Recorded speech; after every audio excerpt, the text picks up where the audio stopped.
House of the dragon series లోని మిగతా main characters లా కాక క్రిస్టన్ కోల్ ఒక కామన్ బార్న్. బుక్స్ లో అతను రెనేరా కంటే 16 ఏళ్లు పెద్దవాడు. ఫైర్ అండ్ బ్లడ్ బుక్ లో కనిపించే క్రిస్టన్ కోల్ కథ ఏంటో ఇప్పుడు చూద్దాం. విసరస్ కింగ్ అయినప్పుడు జరిగిన మేలేలో అతను డేమన్ చేతిలోని డార్క్ సిస్టర్ ని క్రింద పడేసి అందరి దృష్టిని ఆకర్షించాడు. అప్పటికి 7 ఏళ్ల పాపైన రెనేరా అడగడంతో విసరస్ అతన్ని రెనేరాకి పర్సనల్ స్వాన్ షీల్డ్ గా అపాయింట్ చేశాడు. ఆ నెక్స్ట్ ఇయర్ అతను కింగ్స్ గార్డ్ అయ్యాడు. అంత చిన్న వయసు నుంచి రెనేరాకి క్రిస్టన్ కోల్ అంటే ఇష్టం ఉండేది. ఆమె 14 ఏళ్ల వయసులో ఉన్నప్పుడు రెనేరాకి క్రిస్టన్ కోల్ మీద ఉన్న అట్రాక్షన్ ని పసిగట్టిన డేమన్ అతన్ని ఎలా సెడ్యూస్ చేయాలో నేర్పుతానంటూ రెనేరాని కూడా తిప్పుకుని ప్రాక్టికల్ లెసన్స్ నేర్పించేవాడని ఫూల్ మష్రూమ్ చెప్తాడు. అవన్నీ నేర్చుకున్న రెనేరా ఒక రోజు క్రిస్టన్ కోల్ దగ్గర వాటిని ప్రదర్శించబోతే అతను భయపడిపోయి రిజెక్ట్ చేశాడంటాడు మష్రూమ్. ఆ తర్వాత ఏడాది క్రిస్టన్ కోల్ కింగ్స్ గార్డ్ కి లార్డ్ కమాండర్ అయ్యాడు. ఆ నెక్స్ట్ ఇయర్ విసరస్ ఆమెకి లేనోర్ తో పెళ్లి కుదర్చడంతో ఒక రోజు రాత్రి క్రిస్టన్ కోల్ ఆమె బెడ్ ఛాంబర్ లోకి వెళ్లి తన లవ్ ని ఎక్స్ప్రెస్ చేశాడని సెప్టన్ యూస్టెస్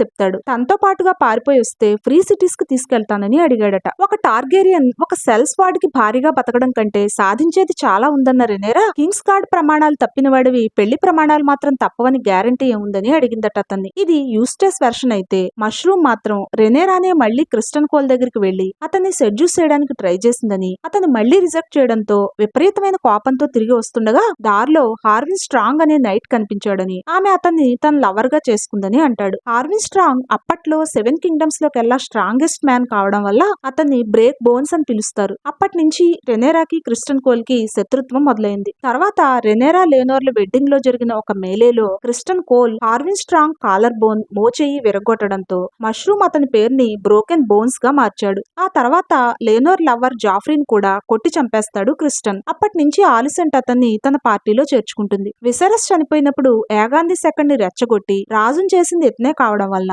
క్రిస్టన్ కోల్ ని క్రిస్టన్ ద కింగ్ మేకర్ అని కూడా పిలుస్తారు. House of the dragon third season లో రాబోయే క్రిస్టన్ కోల్ స్టోరీ లైన్ ముందే తెలుసుకోవాలనుకుంటే ఈ క్రింది వీడియో చూడండి.